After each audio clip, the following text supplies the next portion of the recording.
All right, if I can have everybody's attention, please.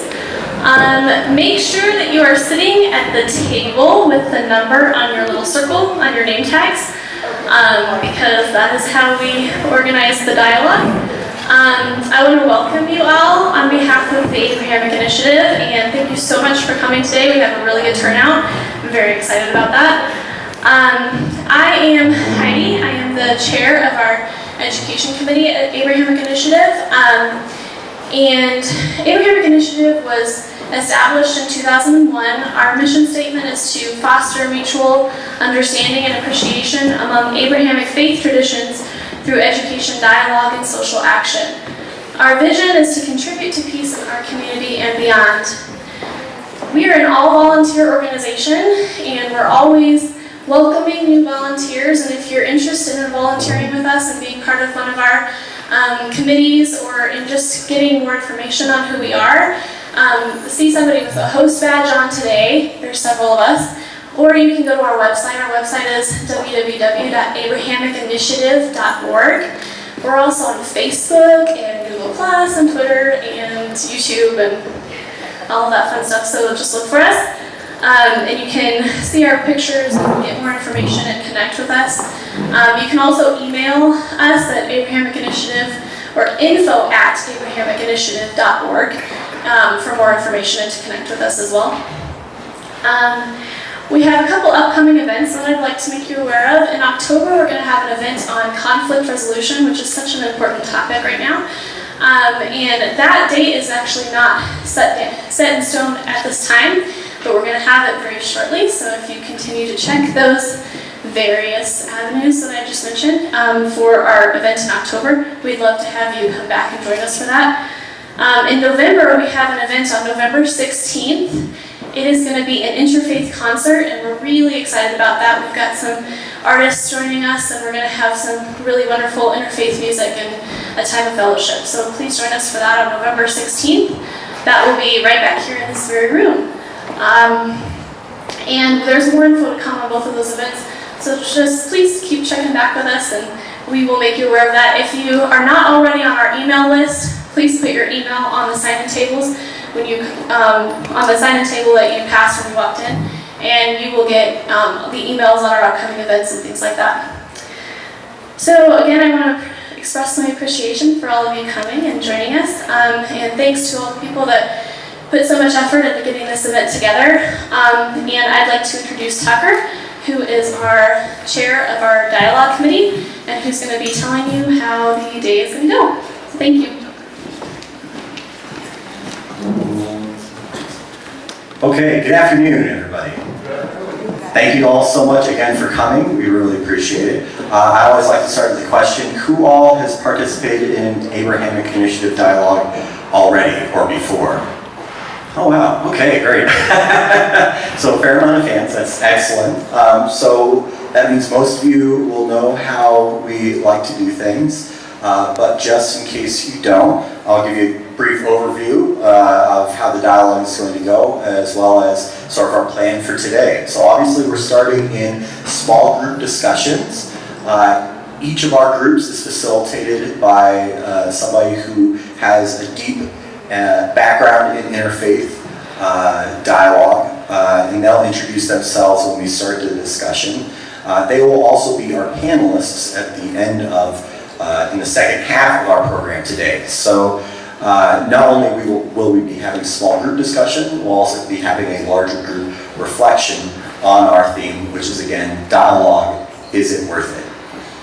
In our small groups, the way we usually do things is our facilitator will get the discussion going by having everybody go around and introduce themselves. Conversation then is up to you all. We do have a list of discussion questions. It's going to be on insert in the program you got when you came in. Those discussion questions are there to help prompt discussion and dialogue. They're not hard and fast, concrete questions that you have to answer all of them or answer them in order. So if one in particular piques your interest and you'd like to bring up, please do so.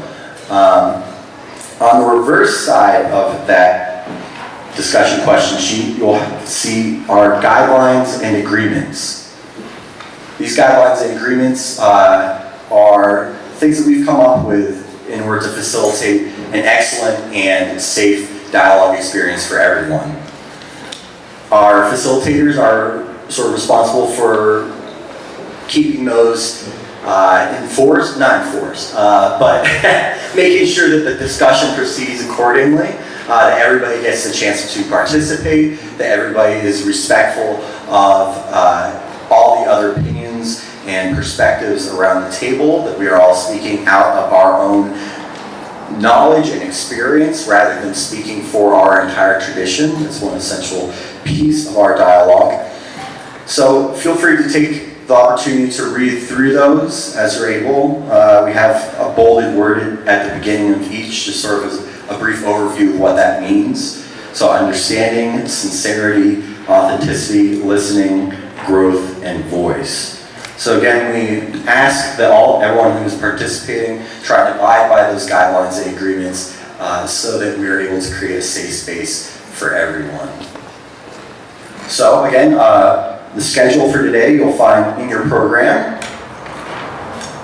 So here we are in welcome and introductions. We're going to spend about an hour in our table breakouts and discussions. And that's your opportunity to talk with everybody in your group and share your thoughts on what dialogue is, how it's done, and how it can be done better. We'll take a brief break after that, about 15 minutes. That's your opportunity to get up, get snacks, get drinks. And then if there's anybody that would like to pray, we have a prayer space set up in the library, just upstairs.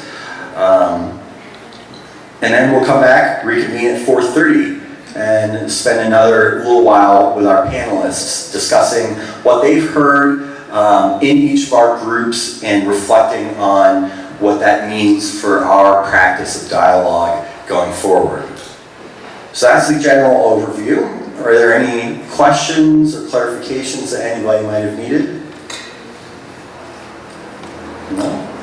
Okay, we're actually on time. This is excellent, fantastic, which is I think, a good first step. So again, I'll hand it over to our facilitators. They'll introduce themselves, ask everybody to introduce themselves around the table, and we'll get started with our conversation. If you have any issues at any time during the dialogue, just flag down one of our Abrahamic Initiative volunteers. They're the ones wearing the host signs, and we'll be sure to come over. And I'll give you about a 5-minute warning around 4:10 when we're getting ready to wrap up. That's your opportunity to get last comments in and sort of try and put a fine point on everything. And again, we thank you all for coming, and wish you the best of dialogue in your groups. Thank you.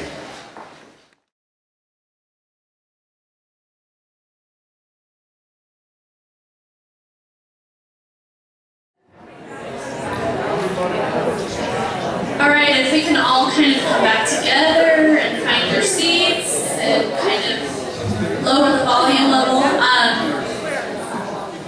Hello. Let's go back together. Thank you.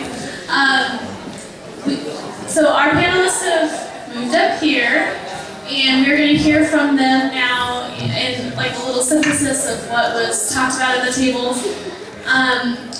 Each of you should have gotten a note card when you came in here. So if you have any questions for our panelists, I invite you to write a question on that note card, and I'm going to come around in a couple of minutes and collect those and give them to Tucker, who's going to facilitate the discussion up here among our panelists. So if you have questions for them, that's how to get those questions answered, by handing them to me when I come around and collect them. Your programs that you received when you came in have the short biographies of all of our panelists. So I invite you to take a look at that. We're not going to introduce them in depth because their biographies are printed in your program, so please take a look at those.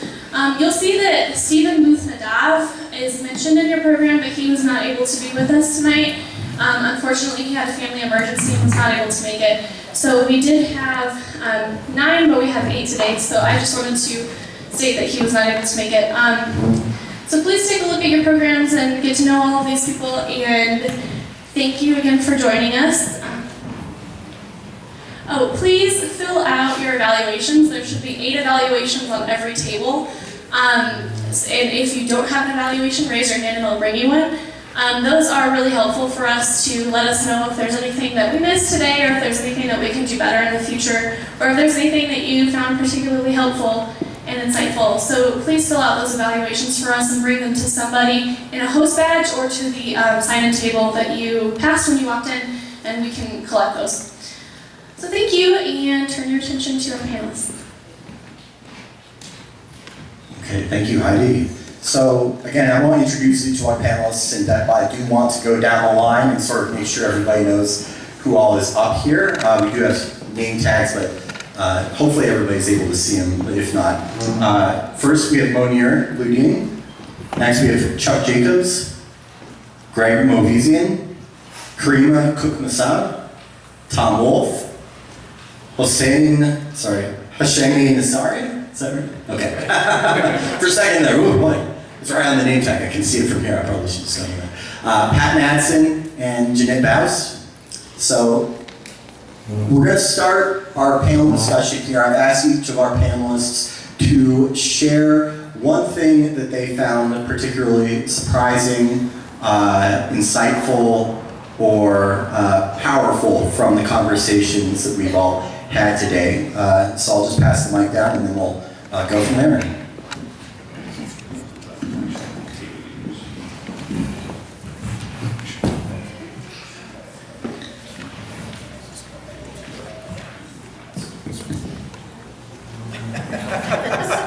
Here we go. I get to start? Yes. All right. I heard one surprising thing in our conversation.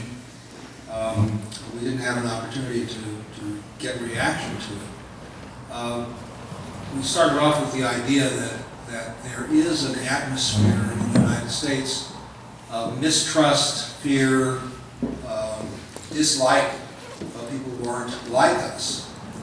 But when we started talking about immigration and how the young people at our table, in their university experiences and schooling, have had the opportunity to meet and interact, in fact live with people of all kinds of diverse sources, that's not surprising, but what one person at the table said was the problem of distrust and fear is a self-correcting problem because his generation and my generation are going to die out soon. And so all of that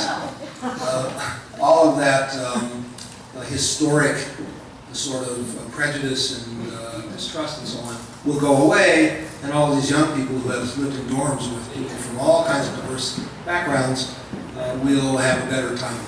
So that I thought was surprising, heartening, and worthy of more discussion. At our table, I would say that a lot of the conversation, one way or the other, was about moving from particularity to universality, and how it's easier to do on the individual level than the group level, and how it's always in the context of constant change. And there was an observation, and I would say that any of this is surprising, so I'm not sure that I'm answering the question that was just posed so much as simply observing that what was really motivating us in our conversation was that drive to deal with constant change by getting to know and accept one another, and how we were able to do that better as individuals perhaps than as groups. And yet there was still a hope expressed for how this kind of work would lead to positive change and universality and acceptance, and kind of universality that includes difference. We're not supposed to be changing anyone from one thing to the other, but the change is that acceptance of each other in our particularity. So there was, in my mind, and this is where I'm going to offer my observation, that I'm not convinced that the hope is well-founded, but it's a deep hope And if that's a surprise, then perhaps that's the surprise to mention.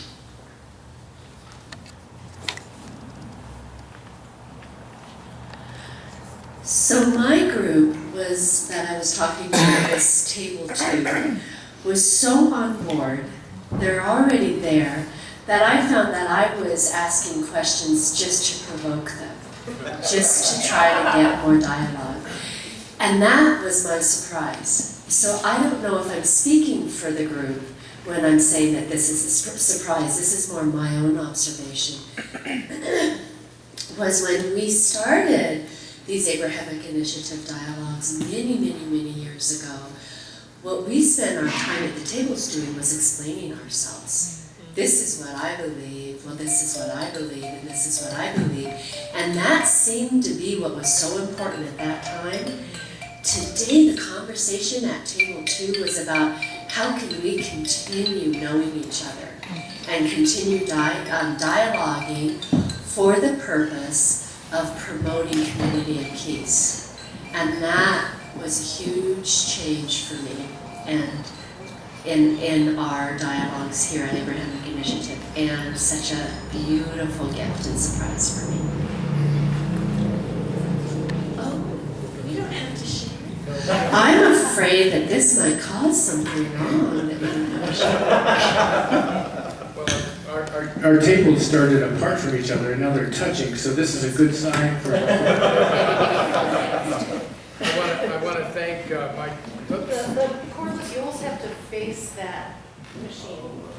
See, I bet Face what machine? This. I bet you want this. I'm going to lean this way and see if it works. Okay. How about that? I want to thank Table 1 for an engaging hour together. We quickly went to this struggle we are having in our culture between debate versus dialogue, and the confusion that exists when people think they're in dialogue, but really they're in debate. And we really constructed a context that debate is about defending and winner-loser concept, bragging rights, and so forth. And dialogue is about openness, and someone described it as consecrated time. It's equal basis, no winner or loser. Respect, communication, spiritual nature, walking in another's shoes. When we then began to explore that beyond that, the debate dialogue, the reality is, but when the other is trying to be persuasive, what happens to dialogue? And really the question was, what happens to us as participants in wanting dialogue, who may understand the intentions of dialogue? And that is when we began to talk about what that internal process is like in a human being, and how we continue by maintaining our integrity, by staying with the respectful nature that's inherent in dialogue as a personal way of shifting the culture from debate to dialogue. And then we went into several examples which we can lift up later on, but and then with some further discussion about what's next for Denver as we move past comfortableness with each other to a deeper sense of what can be possible when we bring others into dialogue, and how do we do that. So we can explore that a little bit later also if necessary. And I would encourage Table 1 during the question time, in the spirit of dialogue, that if I have not summarized properly, that you will address that question in dialogue. All right, let's see if this works. I think I want to thank Table 5 for the really great discussion. There wasn't a particular moment that I say is surprising, but I think what emerged was this large-scale sort of idea of what we're doing is a really, really big opportunity. We talked about the United States in particular, and how just the atmosphere, and we got into our secularism and how it's there to defend the freedom of religion and so forth, and how it provides these opportunities where we can actually get together and, all right, let's switch. Okay, that's a lot better. So it provides these opportunities where we can actually get together and do this sort of thing. And this might be something very unique for our faith traditions. Maybe this didn't happen so much in the past. So along those lines of our secularism, we talked about France, for example. One of the gentlemen in our group has been there, and how this kind of conversation would be very difficult over there. And that perhaps because of our unique environment, we can make ourselves a model if we actually are able to make this work, if we know how to talk to one another and start from here and build it into the rest of society. And if we actually make it work, we might be a global sort of model. So there was this really grand idea that was really impressive, and I don't think it's impossible. So maybe we can actually look to the sort of grand themes. I was at Karima's table 2, and when we got to the quote by Thich Nhat Hanh, I want to say none of us disagreed with that, because who is going to disagree with Thich Nhat Hanh? Not at table 2. But in talking about change, we got to the idea that the idea of change, of having to change, of risking change, that's fearful. You know, I'm at a kind of equilibrium at any given point, and you want to upset me if you want me to change. You want me to realign my parts, and in groups you want, inevitably, some people will then have more power and some people will have less power. Whether that's, maybe we shouldn't be so worried about that, but I think we all are, because it's part of being human. So when we invite people to dialogue, and therefore to indulge the possibility of changing, that's a big ask. We tend to think, how could you not want to be more peaceful and understanding and make the world better, make yourself better? Now think about how you feel when I say, wouldn't you all like to make yourself better? What am I saying about you now? It's a big ask, and that's one of the things. We had a rich dialogue, and I could say many things, but that's one of the things that I took away. Since everybody's giving kudos to their table, way to go, table 3. We started off with a very positive dialogue, and I think I'm used to that when I come to these events, that people come looking to hear each other, looking to understand and learn something. And so we started off by saying, what did Thich Nhat Hanh mean by change, and how did we see that? And we covered things like, he's probably not talking about conversion as much as adding to ourselves from other people. And also it requires an openness from ourselves, perhaps an openness that comes through God. It also challenges our worldview, and sometimes it gives us the sense that we're not alone, that other people from other faith perspectives are going through very similar things sometimes, that we are as well. It makes us also know ourselves better and our own faith perspectives better. And it makes us deal with discomfort. And I found that, personally, I found that the easier part of the conversation. Because then we moved on to the second part of Thich Nhat Hanh's question, which was, is there a kind of change we should resist? And we moved, at least slowly, we couldn't get real far into, there are changes going on all over the world where people are being influenced supposedly by religious ideology. And they're accepting change that causes animosity and violence and division. So at what point do we say no to change? And how do we do that? And what was, I thought, very helpful to me and interesting was this conversation about what is our human nature? Is it really people around these tables that would never do things like that? Or do we all, when it's our family, when we don't have privilege, when food or shelter or all kinds of things are concerned, that we're facing a whole different set of questions and realities, and we were trying to grapple with that a little. And also the notion came up that I thought really challenged me personally, and that was, it takes a real commitment, not just to have a particular faith, We can all pick something.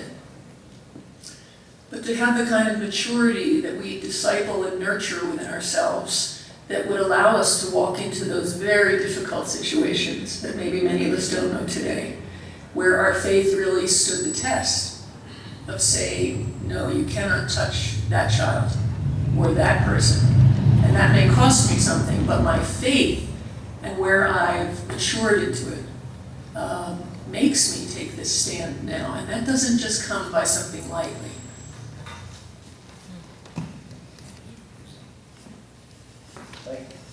Thank you all. There we go. I'm going to see if I can't try and use this one since I'm closest here.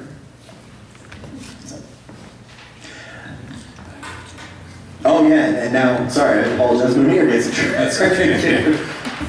Yes, and I had the opportunity actually to go from the table to table and listen to a lot of things and learn quite a bit myself. So really, one of the themes that was common among all of the tables was this whole issue of change and how this is perceived.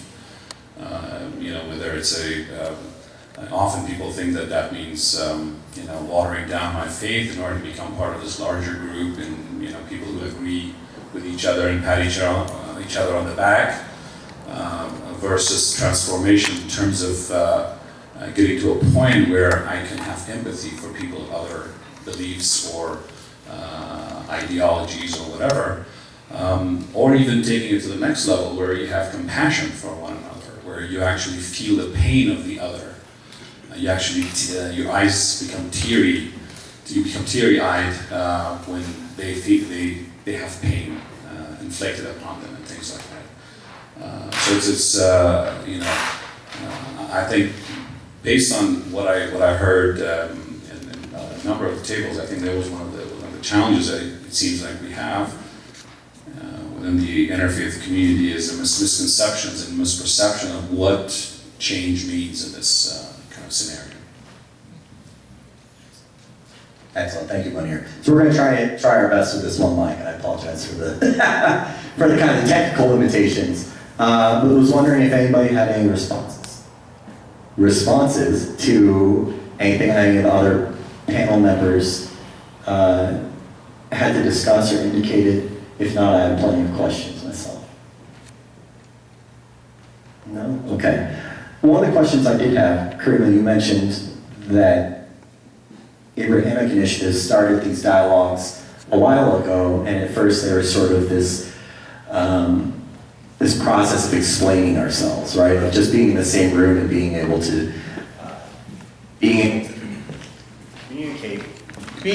communicate with one another and explain what it is that we believed and how we were involved together.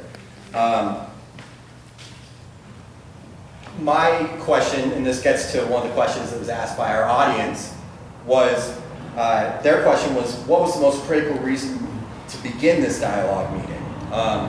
And I apologize if I misrepresent your question, but the thing that was intriguing to me out of that is why we come to dialogue in the first place. I heard a couple of our panelists say there wasn't a lot to disagree on, that we are all we came to it on the same page. So I guess my question would be, what brings us together here today, and more specifically, what brought you to dialogue in the first place? So any of our panelists that are willing to share, what brought you to sitting at that table in the first instance, to sitting and being willing and wanting to speak in dialogue with people of other faith traditions? And since I have the microphone, if it's okay with everybody. Yes, we'll do that, and then Tom will go after that, and we'll go from there. My core says this is vital to my survival. So selfishly and individually, I chose a faith that when I chose it, there was a very, very small community here in Denver. And so if I kept myself really isolated and didn't go out and reach out to other people and didn't dialogue with others, I'm going to be expending a lot of energy defending myself. And that is something that at our table that we talked about, is when we're so busy defending ourselves that we are not opening up with curiosity and truly listening to each other. And so selfishly, I join in interfaith and in dialogue to keep myself not spending so much energy and to keep myself spiritually alive. What I fear, which is going off of what your question is saying, and it did come up at our table briefly too, is that here we're with like-minded people. You know, again, at the beginning we weren't. We were people that, we were dragging people to this conversation, and there was a little bit more tension. But my sense now is that now we're with people that is shaking their heads as we speak. So what came up at our table was, how do we expand this?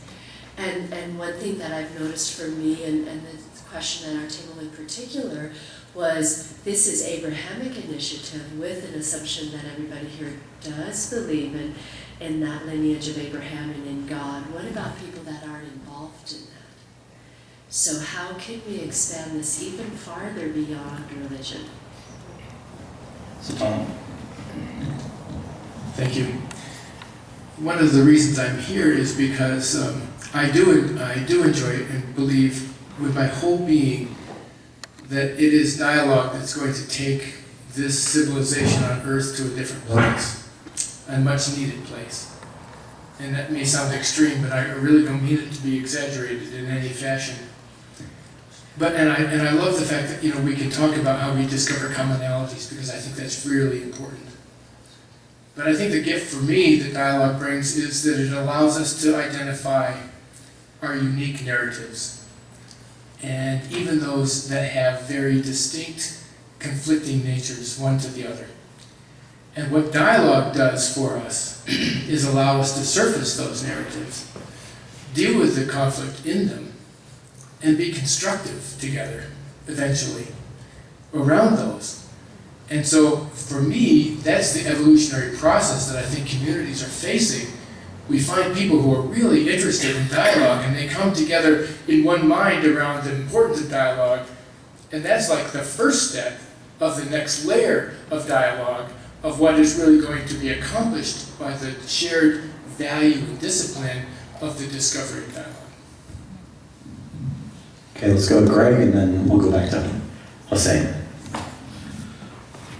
I look at dialogue as the antidote to fear, and I know when the Abrahamic Initiative first began, about 14 years ago or so, the first public events were very soon after 9/11, and the community was gripped by fear.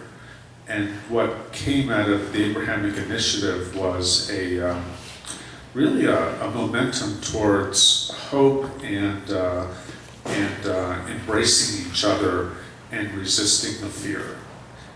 And so when I look at where dialogue is going, if we can rip the imagination of the larger public and make this a much larger constituency, we'll reset the tone of the conversation, we'll reset the conversation itself, and begin pushing back that veil of fear that wraps our society so tightly. And I hope that is what will come of this kind of dialogue. So, down to Hossein, and then we'll go back to John. This is kind of, we'll get more efficient as this goes along, I promise. I have to say that from the get-go, I really felt that what the Christians and the Jews in this community were doing was far more praiseworthy than what I myself saw myself engaged in. If people came to these tables because of this, the post 9/11 fear, the Muslims really were those people who were feared by others, and so the stakes were higher for us, for myself, and I came to kind of explain that, and that was much more selfish, I think, than being on the opposite end, where you don't want to fear somebody unjustly. So I came in with that motive, but ultimately it kind of grew to something larger. I think there's a fundamental danger in religions in that it can box people into small groups. And we're in this large society that doesn't look like our own individual religions. And so I didn't want to only be boxed in that group. There's certainly things that I value about being in that smaller group. But at the same time, I think I wanted to open up that box a little bit and reach out to other people in my society, because we are building a society together. We're citizens of a common place, and we should act like it and be together in that sense. So it kind of grew into that. Excellent, thank you.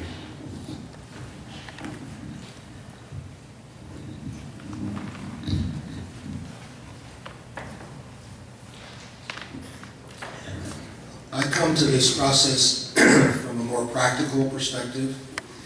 I have worked for many years with an organization that brings Israeli and Palestinian youth together for communication exercises and skills and relationship building.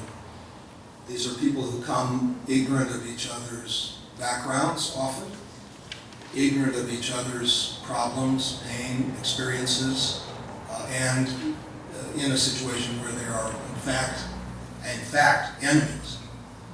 And what I see happen is when we build a personal relationship by sharing and getting people to understand where they're each coming from, they can leave the conversation or leave the dialogue or leave the experience agreeing to disagree, but not to the extent of hating each other or shooting each other. And if everyone could simply agree to disagree and keep working on the same project we have in America to build a good and a just and an accepting society, then this would work. At my table, and I'm sure at every other table, people said, this is a self-selected group. We all have been here before. We all are kumbaya together. We all agree on all of this stuff being good. How do we scale it? How do we bring it to those people who are either ignorant or those people who are different from us who we don't know? So my answer to that, I hope everyone will take this to heart.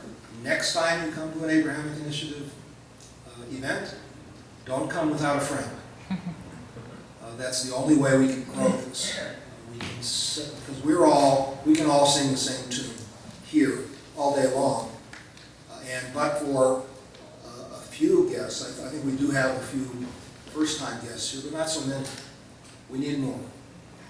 And if everybody found this valuable and found it an opportunity to meet and get to know personally people who are different than you, then we need to bring more different people here to participate. Thank you, Chuck. Yes, absolutely.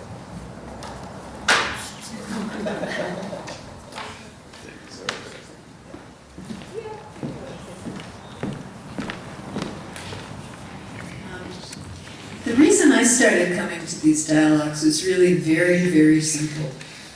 I belong to a congregation, so I meet Jews, and in the Jewish world, the saying is 2 Jews and 3 opinions, so you don't have to know that many Jews to get the idea. And it's a majority Christian world, so I get it that there are many Christian points of view, and it's easy to meet Christians. It's not easy to meet Muslims. Maybe if one is in engineering or medicine, but otherwise, for me, in the world I move in, I see an occasional clerk, but you don't get to know somebody at the checkout line. Or I see an occasional doctor, but they're talking about me, not them. This has been, so far, really the only institution where I can actually just listen to some voices that I otherwise would not hear. And I get it that there are 1.5 billion folks, and I'm only privileged to hear a handful of voices, but I'm privileged to hear them, and otherwise I wouldn't.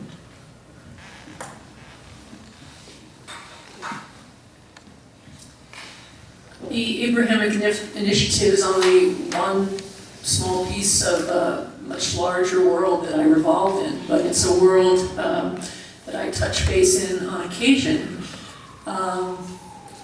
Because sort of like Tom was saying, for me, I am very keenly aware, or I guess decided personally, that the world needs a shift in consciousness.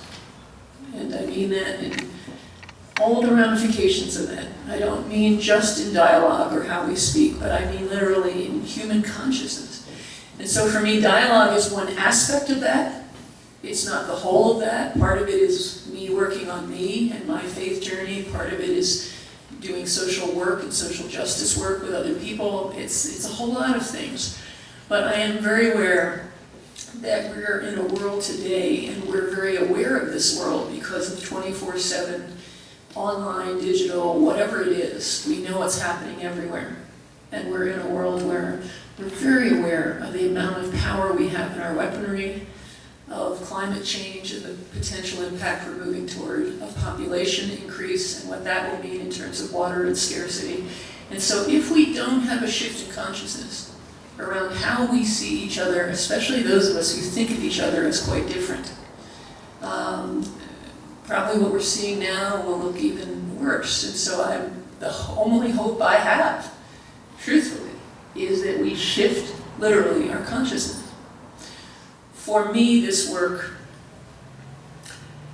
gives people a face, an individual face or individual faces, when they were once a group. It's like talking about immigration and thinking of my Latino neighbors on the corner with 4 children. It's no longer immigration, it's the Morales family. For me, my entree into this world was really Monier's face. And when I hear about Sunni Muslims and Muslims all over the world, his is, he may not like this, but the first face that comes to my mind. I don't know if you wish it was other people's faces, but it's yours.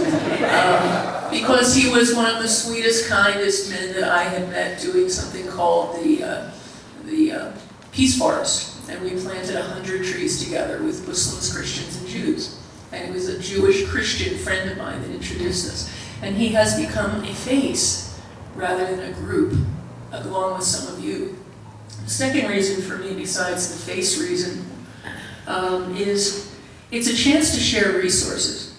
I mean, wherever I go, I come with authors and groups, a blog called Patheos, for instance, where people from all different religious faiths can find each other and talk amongst each other. And some of you are very digital and know that. Some of you probably never heard of it. But there's authors and people and workshops and things all over the place. And so as I meet people, I want to know what they're seeing, and hopefully they want to hear some of this from me. And finally, the third one is really more what I kind of do for my life, and that is I believe this kind of dialogue and engagement with one another hopefully will give us courage. Courage to stand in solidarity and in action in times that may be difficult. I remember when some of us, hundreds of us actually, surrounded the mosque and held hands in prayer and singing. And I hope for much more of that. I guess one of my thoughts, Tucker, is maybe it's not so much about getting people, I say this to churches too, into this room as it is maybe taking a dog and pony show to churches and mosques and wherever. And that's not an easy thing, because it means then some of these folks go into the heart of places where people, this is their first foray. But perhaps if they do it where they're comfortable, then they might come out of those places to hear. So that would be one suggestion. So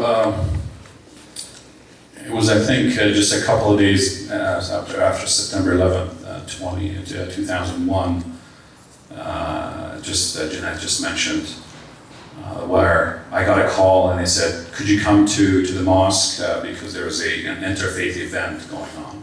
And I went there and I found hundreds of Christians and Jews standing around the mosque and Muslims holding hands, symbolically telling those who had threatened the mosque that we are here to protect it, that you don't dare do anything to this sacred place. And that's when I kind of started getting involved with the Abrahamic Initiative more as an audience at the time and so on.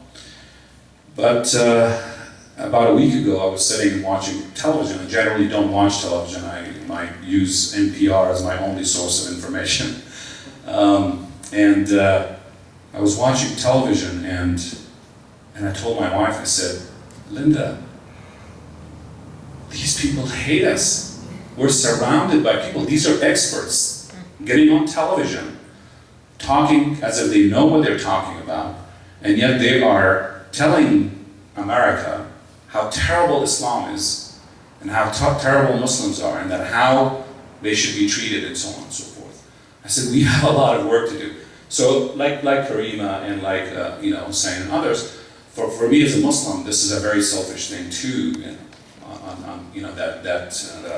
But my involvement in interfaith goes beyond that. From the times where it was not an issue, we didn't have these kind of problems. But there's some very interesting statistics out there. 60% of Americans do not know a single Muslim. Okay, 60% of Americans do not know a single Muslim. Right after September 11th, 47% of Americans looked favorably towards Muslims. In 2010, it was 30-some%, and in 2014, it is about 21%. It is going the other direction. So the media, thanks to media, and thanks to those experts who are listened to because they can talk sensationally, they can sell, advertisement and whatever it takes, and ratings and all that. Thanks to that, Muslims are losing ground every day. We had a meeting last night, a kind of a monthly gathering of a bunch of Muslims, a Muslim community that gets together and so on. And I told them that this is our fault as Muslims. We should be part of these kind of discussions so people can see us, so that people can get to know us, so that we can actually remove fears. I mean, our own Quran says that we have created you into nations. God says, I've created you into nations so you may get to know each other. It is a duty for Muslims to get to know the larger community. And yet the majority of us have created walls around ourselves and isolated ourselves from the rest of America. So a big part of this has to do, that falls on the shoulders of America. It is wonderful to have people here who truly, the fact that you're here is because you're willing to change, you're willing to transform and learn about other people, other faiths and so on and so forth. But the reality is we have a big problem on our hands. And if we don't do something about it, we're not going to achieve peace, which is really the mission or the vision of Abrahamic initiatives. Peace within our community and beyond. Sorry for the long lecture answer to that question. Monira, I share your objective. It's crucial that we do everything that you just said, not just as Muslims, but as citizens, Christians, Jewish, whatever tradition we come from, or no tradition at all. Someone at our table, when discussing this sort of thing, said our leaders need backbone. And maybe our calling, I would like to think it's our calling, to help our leadership in our various congregations and in society find that backbone, and we can help them keep it. And when we worry about, well, how are we going to grow beyond ourselves? I agree. I think we should bring our friends to events like this, and we should be trying to bring our leadership, however you want to define that leadership as well. So, one more comment? No? Real quick, I wanted to, because it came up once or twice, and just very quickly, did any of you see any points of disagreement or conflict within your groups? No? Okay. So the only one, which was so slight, that I wouldn't even call a disagreement, but we had a discussion that ties into what Munir is saying, is to whose responsibility is it how do I want to say this? Whose responsibility is it to have good media come on any faith? So I'm going to take some steps back. The first thing is my beautiful friend Pat, who, like she mentioned, we got to go to Israel, Palestine together in a fact-finding group years ago, said, yeah, it's been a bad summer for Muslims and Jews, and we have gotten bad press.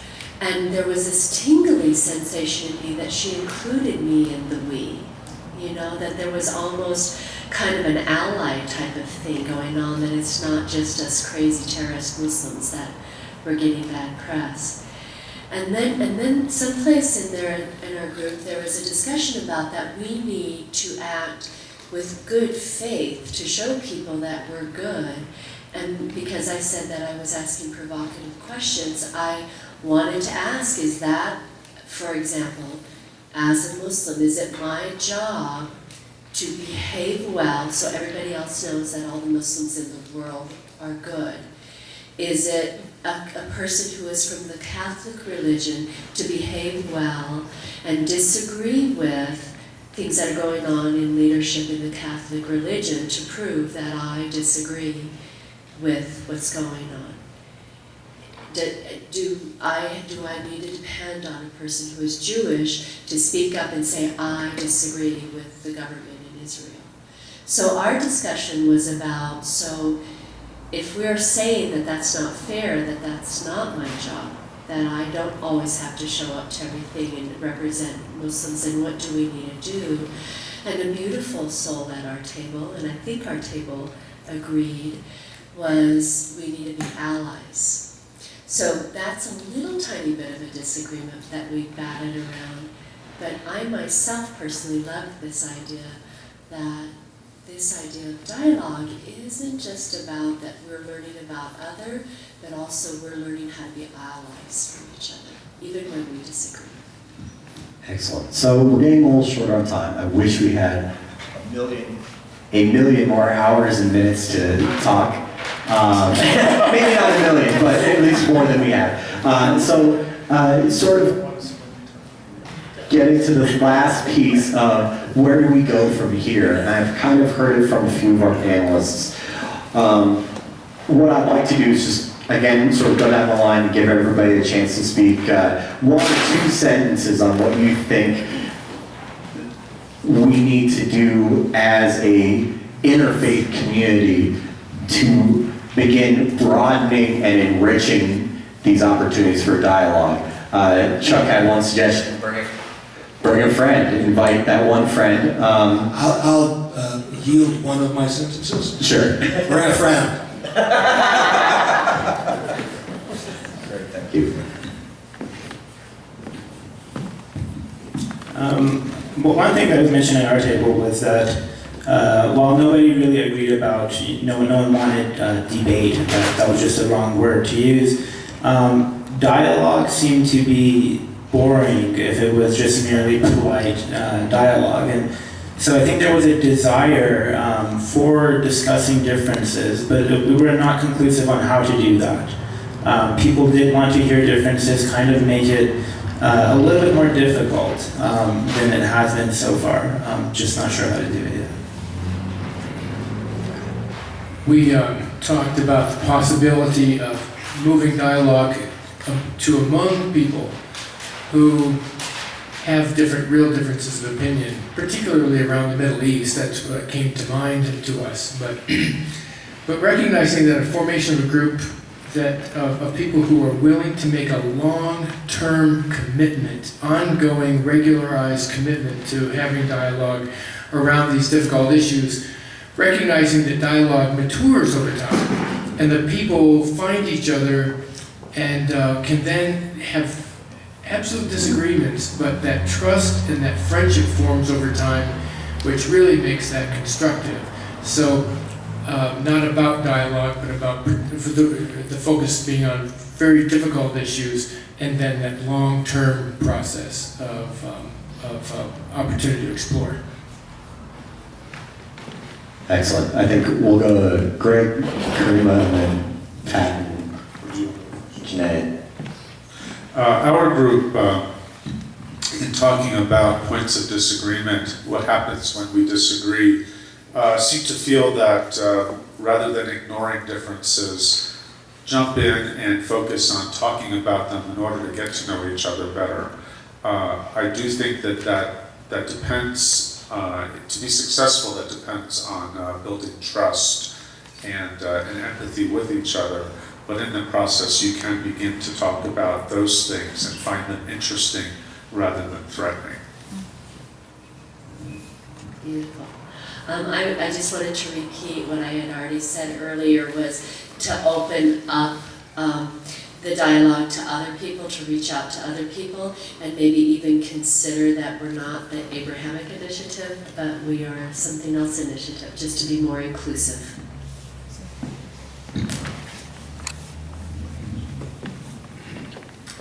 I think for myself to be a little braver and pestier with my friends.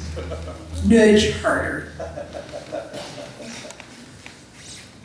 If I was that with my friends, I wouldn't have any more friends left.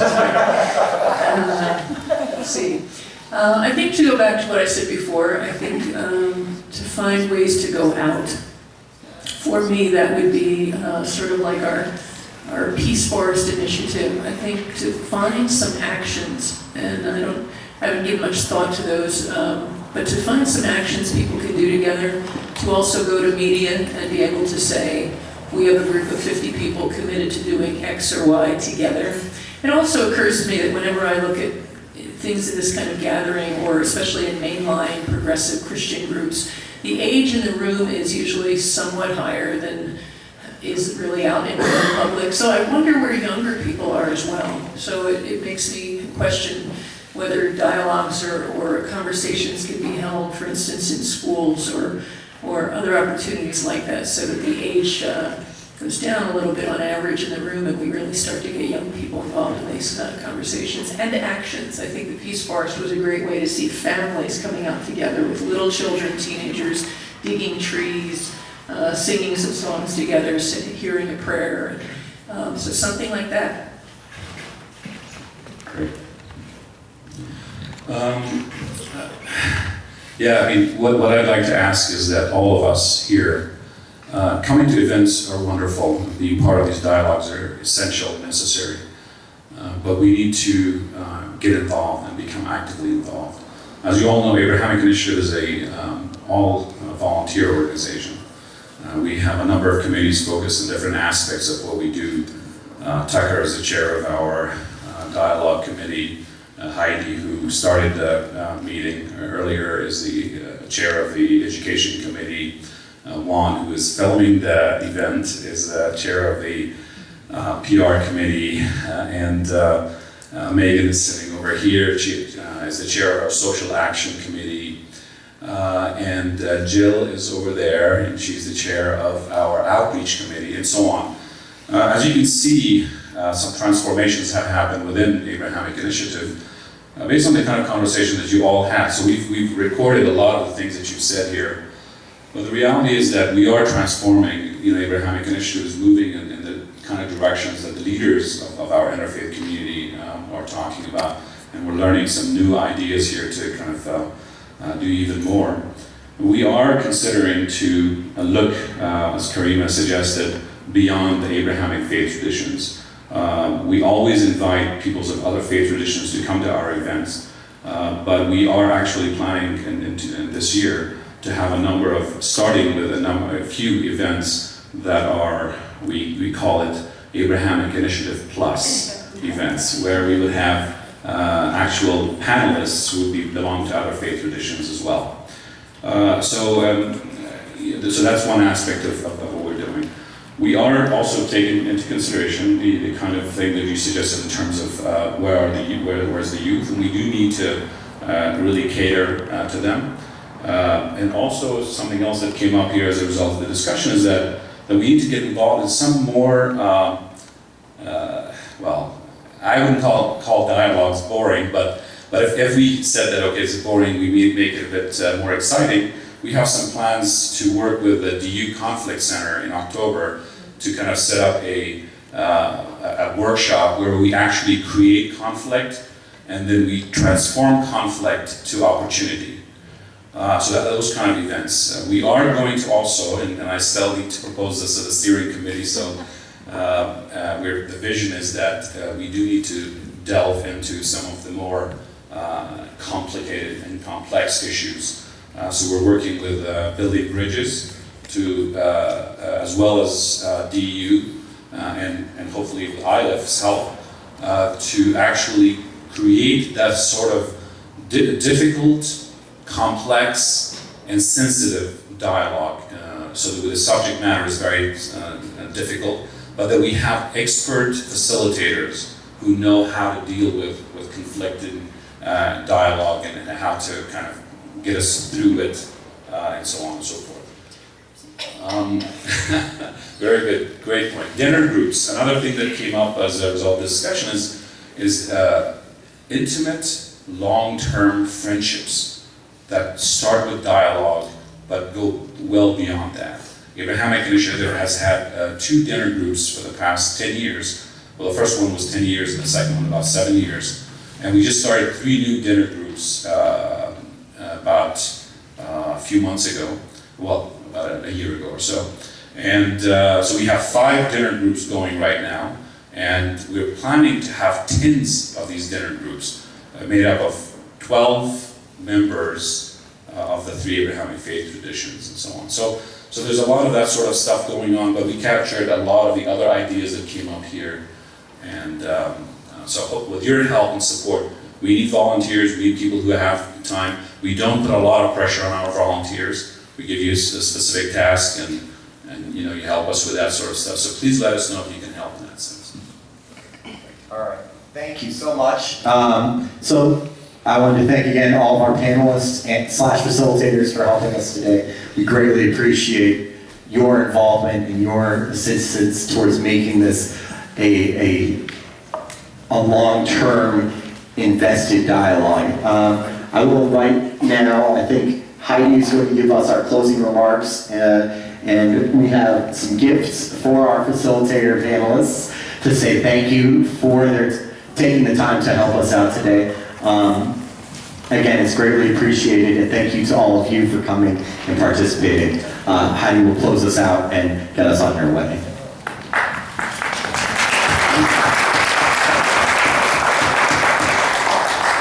So thank you, Tucker, for doing such an awesome job facilitating, and one more round of applause for our panelists. We put a lot of pressure on them today. They had to do table facilitation and panel, and we sent them a huge packet of information before today, so I'm just so appreciative of all that you have done for us today, so thank you. I unfortunately have to say that we have to be out of this room by 5:45. And I just lost my mic. Oh, there it is. We have to be out of this room by 5:45. There is an event in here after us. If you would like to continue dialoguing about these things, I invite you to do it in the hallway or outside. Normally I would invite you to stay and do those sorts of things right now, but unfortunately there is a service in here at 6 o'clock. So we do need to kind of make our way out of this room fairly swiftly. But I really appreciate all of you coming and joining us tonight. And I hope that you can join us in October and join us in November and in the following months. And so yes, if you want to take some food, please do so on your way out. So thank you. Just very quickly, I don't know if you have flyers for the coming events, but so 2 events that you should keep an eye open for. We actually have our events for the rest of this year already planned, but these 2 keep in mind. One is the From Conflict to Opportunity event that will take place. We are hoping 26th of October. We're waiting for DU to confirm, and once we have the date confirmed that it's going to be in the location, we will announce it. The second one is going to be an Interfaith concert. It's going to be a Muslim, Jewish, and Christian combined group is going to provide, do a concert for us here, and that's going to be in November. So keep your eyes open, check our website, and if you are not receiving emails, let us know so we can make sure you're on our list. Thank you all very much for coming.